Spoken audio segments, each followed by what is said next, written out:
I'm going to be reading from Luke chapter 23, verse 26.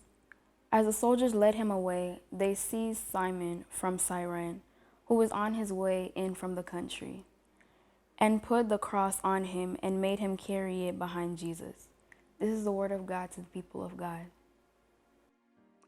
Fellow United Methodists around the world, it is humbling during this Lenten season to be sharing with you some thoughts and perspective on dismantling racism under the provocative theme, Forced to Carry the Cross. For some, these thoughts may sound more as driven by a sense of suspicion. However, we learned that in the three synoptic Gospels, that Simon of Cyrene was the person who helped Jesus carry the cross to Golgotha.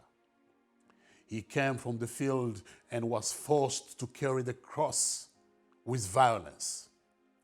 Cyrene, we learned that was a city located in North Africa, and there are assumptions that Simon was a black person like me and part of a small Jewish community.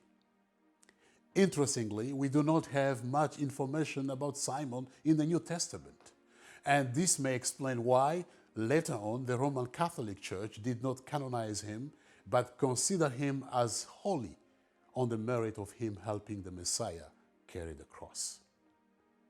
It is important to note, though, that in the East, specifically in the Orthodox Church, Simon is considered as holy, and his memory is always celebrated on December 1st.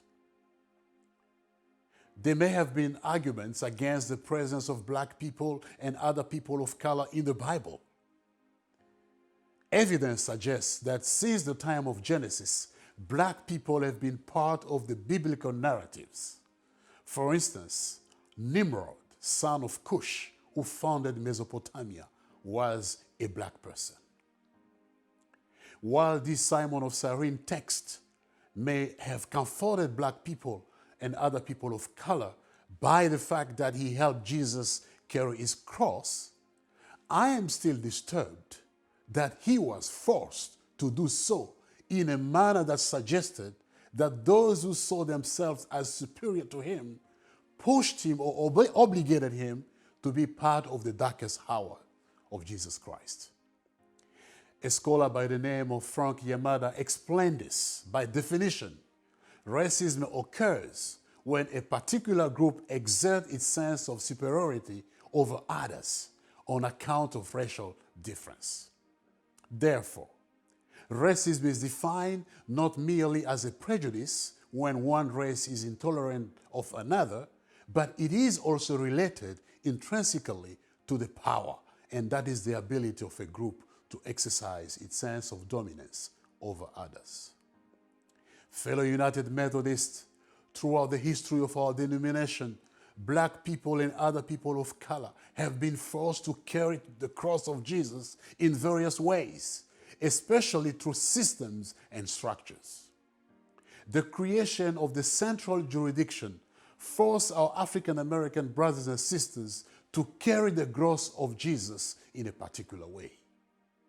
White supremacists, such as the KKK, use the biblical text as weapons to promote hatred among or against racial minority groups. The decades-long pro-apartheid regime in South Africa was heavily supported by Christian denominations, specifically the Dutch Reformed Church. Against these forces, African Americans who converted to Christianity embraced the Bible message of liberation as a resource for the promotion of civil rights and freedom for all people. For the black church, the carrying of the cross of Jesus became a pathway toward full liberation. And for the Methodist Church of Southern Africa, which was overwhelmingly black, adopted openly anti-apartheid stands on so many public issues. But its leaders' activism cost its support among those who feared public scrutiny on this politically sensitive issue.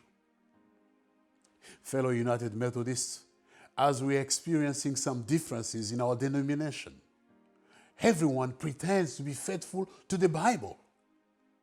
It is fair then to wrestle with the following question. Does the Bible justify or resist racism? Or is it both? The current reality suggests that for some groups, the Bible does indeed justify racism, and for others, it resists it. The modern understanding of racism emerged during the Enlightenment period, coinciding with Western imperialism. As European empires gained ground, they sought to classify the people that they encountered in Africa, Asia, and other continents. Which is to say that the idea of race is deeply rooted in colonialism. They are the two sides of the same coin. Allow me to repeat. The idea of race is deeply rooted in colonialism. These two are two sides of the same coin. The Western missionary movement in Africa pushed several African people to carry the cross of Jesus to the extent of rejecting their own cultures and values. It seems to me that the same method is being applied today by forcing and coercing our members from the vibrant United Methodist Church in Africa to join new denominations. African United Methodists must resist systems and structures that perpetuate racism and colonialism. It may appear as carrying the cross of Jesus in the name of biblical orthodoxy, but the fact that force, coercion, finances, and powers are used, it still reflects a sense of domination of one group over the other. While there seems to be a trajectory of continuity of racism in biblical narratives, such as the notion of the chosen people, those who are not chosen, violent conquest of foreigners, as United Methodists, we must embark on a journey of discontinuity with racism. The biblical concept of blessing to all nations, taking care of the stranger, Jesus' social boundary crossing, and being no longer Jew and Greek are major catalysts of racial equality within our church communities. Fellow United Methodists, as a black man and a clergy, I join those who view racism as the new pandemic that supersedes the health crisis. During this time of the George Floyd tragedy, I cannot breathe goes deeper than what is happening in America. It is the systemic and institutional racism that manifests itself in social, economic, political, and religious structures, spaces including employment, education, and business, and all around the world. Fellow United Methodists, I cannot conclude this devotional without inviting you to reflect on what is happening in Africa, which used to be a field of mission for some of you. A scholar by the name of Walter Rudney once argued that Africa developed Europe at the same rate that Europe underdeveloped Africa. The combination of power politics and economic exploitation of Africa by Europeans led to the poor state of African political and economic development evident in the 20th century. Fellow United Methodists, by analogy, I would like to argue that the United Methodist Church in Africa is being forced to carry the cross by some U.S. influential groups.